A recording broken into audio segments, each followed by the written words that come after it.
예, 유성엽 의원입니다. 장관님 수고가 많습니다. 예, 고맙습니다. 지금 그 WTO 통보를 어떻게 오늘 하십니까? 오늘 할 계획입니다. 그 방식이 어떻게 유선으로 통보를 합니까? 아니면은 뭐 팩스라든지 어떻게 전송을 하십니까?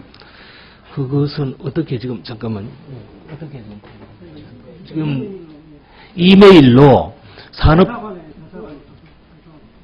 좀 설명을 직접 좀 하세요. 예. 자, 바람대에 서서 충무자가. 저희가 차관보입니다. 예. 저희가 그 농식품부에서 이제 산업부 대기업을 통해서 대공관으로 전문을 띄워서 대공관에서 WTO로 오늘 중으로 통보가 되겠습니다. 오늘 중으로는 통보가 가능합니까? 네, 가능합니다. 그렇습니다. 지금 오늘 통보가 이제 되게 되는데, 이제 지금 현재 지금 우리 국회에서 지금 농해수위에서 보고를 받고 있고 아마 산자위에서도 보고를 받고 있는 것으로 알고 있습니다만은, 이렇게 된 데는 아마 국회 사정도 좀 있습니다.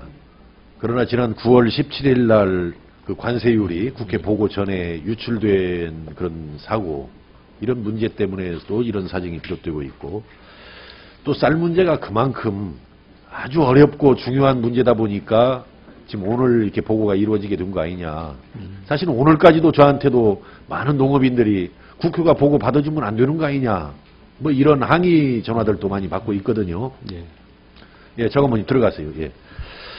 그래서 그런 어떤 여러 가지 그런 우려의 문제, 걱정의 문제, 불안의 문제들을 염두에 두고 우리 농사를 지시는 농업인들, 또 쌀을 주식으로 하고 있는 많은 국민들이 좀 안심하고 희망을 갖고 살아갈 수 있도록 오늘 장관님께서 그런 좀 분명한 메시지를 보내주셔야 한다, 이렇게 말씀을 드리면서 질문을 드립니다. 현재 우리가 지금 의무적 쌀 수입 물량이 40만 9천 톤이죠. 네. 그러면은 정부의 향후 총틀어서 총체적으로 목표가 이 40만 9천 톤 외에는 쌀이 한 톨도 들어와서는 안 된다라는 것이 정부의 방침이고 입장이고 목표죠. 하여튼 더 이상의 추가적인 수입은 최소화한다, 이런 목표를 위해서 관세화도 하고 있는 겁니다. 그래서 오늘 보고서 1페이지를 보면은 이렇게 되어 있어요. 여러 의견 수렴 결과 쌀 수입 최소화가 목표가 되어야 한다라고, 이게 굉장히 좀 후퇴된 듯한 이런 표현이 되어 있는데, 네.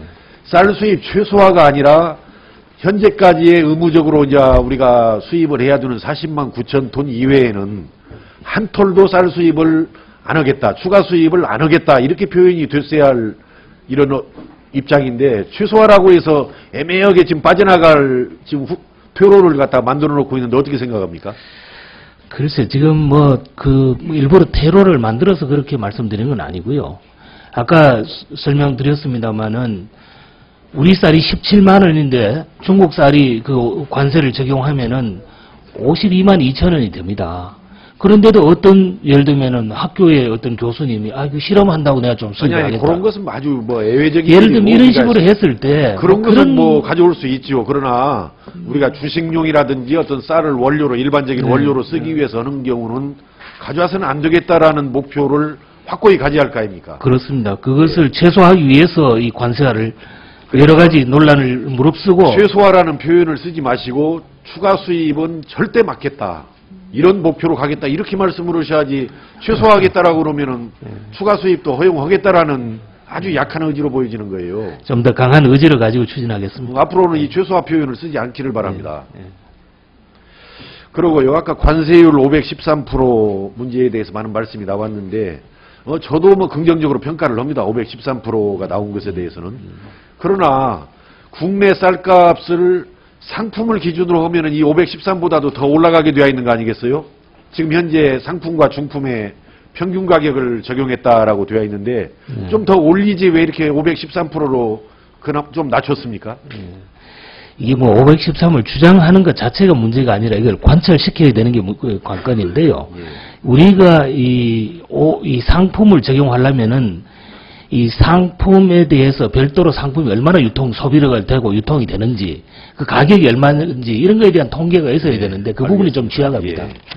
그러고 아까 이제 WTO 검증에 자신이 있겠다, 시간이 아무리 걸리더라도 관철을 시키겠다라고 말씀을 하셔서 뭐 기대를 해보겠습니다. 그리고 많이 말씀 나온 대로 용도 관련 규정들 뭐 폐지 철저히 하는 거죠. 이번에 반드시 관철시키는 거죠. 용도 제한 폐지하는 거. 그걸 삭제해서 검증을 받도록 하겠습니다. 예. 그러시고 오늘 인사 말씀 보고에도 그렇고 지난번 5월 18일 날 장관님께서 기자회견을 통해서 대국민 기자회견을 통해 발표할 때도 정부는 지금까지와 마찬가지로 앞으로 TPP를 포함한 모든 FTA에서 쌀은 양어 대상에서 제외하며 쌀 관세화를 유지할 것이라는 점을 강조하여 말씀드립니다. 이렇게 분명히 말씀을 드려왔단 말이죠. 여기서 이 앞으로라는 말이 시간 개념이 박근혜 정부 한 3년 정도를 말씀하는 겁니까? 아니면 통상 10년마다 우리가 쌀 관세화 협상을 해온 대로 한 10년 정도를 상정한 겁니까? 아니면 10년보다도 더 많게 20, 30년 들은 걸 포함하는 영원히를 상정한 겁니까? 뭐 그 시간 그 범위를 구체적으로 생각해 보지는 않았습니다만은 이것이 정부의 확고한 방침이다. 이렇게만 좀 이해를 좀. 아닙니다. 여기서 이 앞으로 개념 설정을, 시간 설정을 어떻게 하느냐가 굉장히 중요한 문제라고 봐집니다. 만약에 박근혜 정부 3년 동안에는 안 하겠다라고 그러면은 대통령 선언으로 가능한 문제입니다. 대통령이 적어도 선언해놓고 3년간은 약속을 지킬 거 아닙니까? 그런 3년이 아니고 적어도 10년 정도는 지키겠다라고 한다면은 법제화가 필요한 거죠. 법제화에 대해서 어떻게 생각합니까? 관세월 유지에 대한 법제화. 글쎄요, 사실 이 부분은 이렇습니다. 서로가 예를 들면 못 믿고 이의를 제기하자면 끝이 없다 이런 생각이 드는데요. 우리가 이미 50개 나라하고 FTA를 했습니다. FTA를 해서 쌀이 들어올 수 있는 나라는 중국 정도인데요. 말씀 중에 잠깐 죄송한데 네.